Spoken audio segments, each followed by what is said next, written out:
Good day everyone, hope you guys are having a blessed and amazing day. For today's video, papakita ko sa inyo guys kung paano ko niluto ang aking puto na napakadali lang gamit ang waffle mixture. Tara, luto tayo.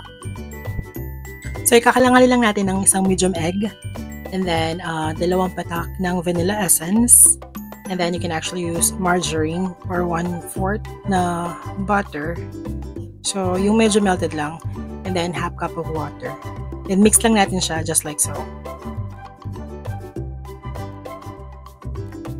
Pag halong-halo ng ating wet ingredients, pwede nating ihalo ang ating dry ingredient, which is yung hot cake mixture na 250 grams.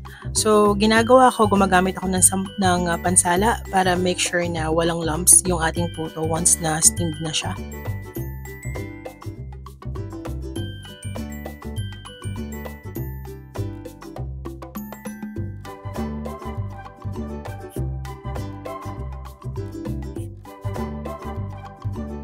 Pag may mga buo-buo pa yung harina o yung hot cake mixture, so ginagawa ko, dinuduro ko lang siya gamit ang kutsara para, diba, sayang naman, para magamit natin lahat, walang masasayang.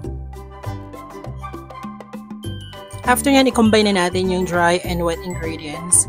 So, halu-haluin natin, dahan-dahan lang para walang matapon ng mga mixture ng flour or yung hot cake mixture, just like so. As you can see guys, hindi ako nakontento dun sa consistency ng aking mixture. So what I did is that nag-add ako ng konting water. So tinansya ko lang naman. I just want to make sure na marireach natin yung consistency na maganda para dun sa puto natin. So pag in-steam natin siya, magiging maganda talaga yung kalalabasan. Parang ganito. Ganito yung consistency na gusto natin para sa ating puto. Saktong-sakto lang. Maghihiwa rin pala tayo dito ng salted egg at cheese para maging special palalo yung ating puto. Now, ang pag-iwan ng cheese natin dyan at saka ng salted egg, depende na yan sa'yo kung gaano mo or gaano kadami yung gusto mo. Yung cheese na na-slice ko pala dyan na half lang ng isang buo. And then yung sa salted egg, nilahat ko na kasi para mas malasa siya. I know, hindi naman lahat gusto ng salted egg. So, pwede naman nating tanggalin. Dagdagan nyo na lang ng cheese on top. Pag nahiwan na natin lahat ng ating keso at salted egg, pwede na nating i-transfer sa molde ng puto yung ating mixture. And ginawa ko dyan 2 kutsara lang naman. Just like so. Now, habang nag-transfer ako dyan ng puto mix dun sa ating molde, nagpapainit pala ako ng steamer. So, we want to make sure na mainit yung steamer bago natin ilagay yung puto doon sa lutuan. Now, bago ko pala makalimutan, 26 to 28 pieces pala nagawa ko dyang puto. O diba, sa 250 grams mong pancake mixture, nakagawa ka ng, ang dami actually eh. Pwede mong pang business, pwede rin namang pangkain lang sa bahay, pang merienda.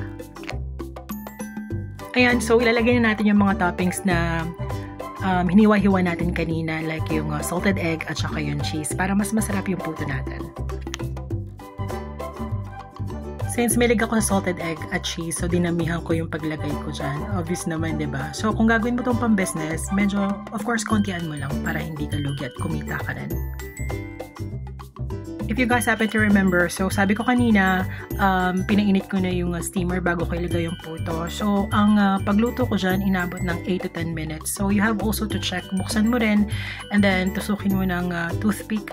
At pag nakita mo ng luto na, then pwede mo na siyang tanggalin sa lutuan. And then transfer ka uli ng bagong lulutuin. Since maliit lang yung ating steamer, so naligay ko lang dyan mga 7 na molde ng ating puto. So nakaluto ako, or natapos ko yung pagluluto ko, or naka-4 na batches ako. So 7, 14, 21, 28. So tama nga, 28 pieces nga yung nagawa ko. And again, 8 to 10 minutes luto na siya. Since luto na siya, ito-transfer na natin sa lagayan. And by the way guys, nowadays, meron na pala nabibiling puto mix na diretso. You don't need to buy pa yung pancake mix like nang ginawa ko. Well, yun nga, ngayon kailan ko lang nalaman. But anyhow, matagal na pala yun. So, I hope you guys actually like my video. Please don't forget to like, share, and subscribe. And also, hit the notification bell para laging updated sa mga latest videos ko. And you guys have a great day. Bye!